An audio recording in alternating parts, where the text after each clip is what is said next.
Well, I'll talk about our region. We're in southern Victoria in an area called the Otways.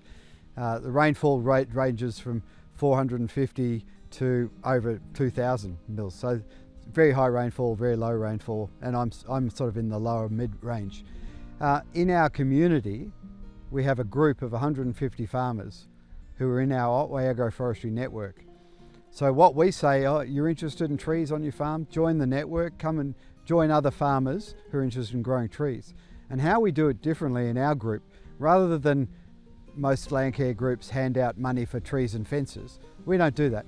We say, if you join our group, we will send two or three experienced tree growers who are dealing with similar land to you, and they will visit your farm to explore ideas, and we'll start having a conversation that it may initially do about species selection and siting and how to plant a tree. But 5 years later, we will still be there mentoring you about how to manage those trees. And hopefully, I believe, we'll still be there, as we've been there for 20 years and 5 years already, we'll be there in the future mentoring you about how you can harvest your timber along with other people in the group who are also harvesting timber. So I think getting started is about slowly building your confidence and learning from other experienced tree growers in your region. And if there's not a group, find out some of those people and set one up, and that's where we can help in our organisation, not-for-profit group. We're just trying to help groups develop and start sharing experience amongst farmers and bringing in some expert advice when required.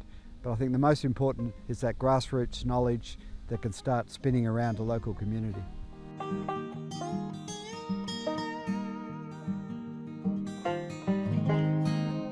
I'm certain that my production has gone up on this property, particularly sheep production.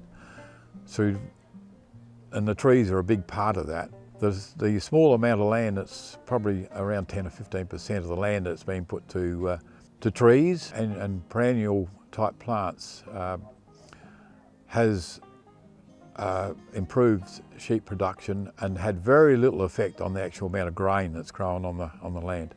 I do a lot of reading, look around and see what works and what hasn't worked in different properties. Start early and on small sites of your own. Starting early is essential because it takes years to get it to a point where you get most benefit from the shade and the wind breaks, etc.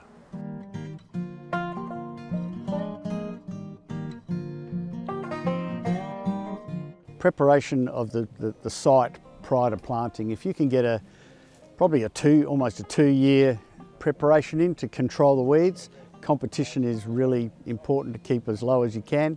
If you've got the weeds well controlled, spray out the summer weeds in 2 seasons and then plant in the late winter, early spring, that'll give your plants the best success and the least competition to take off.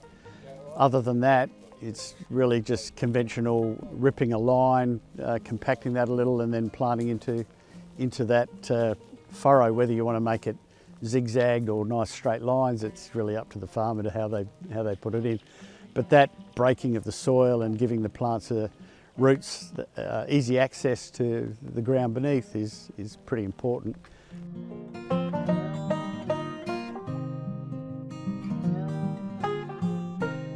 Well, our site preparation was to create a weed-free area, and we didn't use any chemicals, so that was the value of the V-blade. So we didn't start V-blading till all the weeds had grown in the area where we were planning to grow. We didn't necessarily put fences up straight away unless there was stock likely to get into the area. And also having your plants big enough. If a plant isn't around the 150 to 200 millimetre high, then it's not worth planting. It just won't survive the first summer because we don't do any watering at all.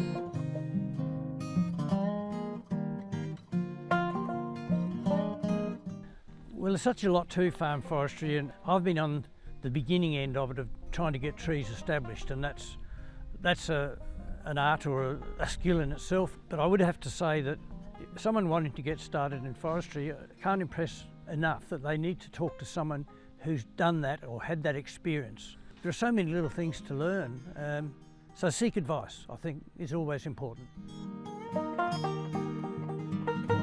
So probably the best way is to contact the Farm Forestry Landcare Network, or you could contact the Landcare Association of South Australia, and we'll put you in touch with the key people such as Ian Filmer, who basically is a driving force behind that Farm Forestry Network.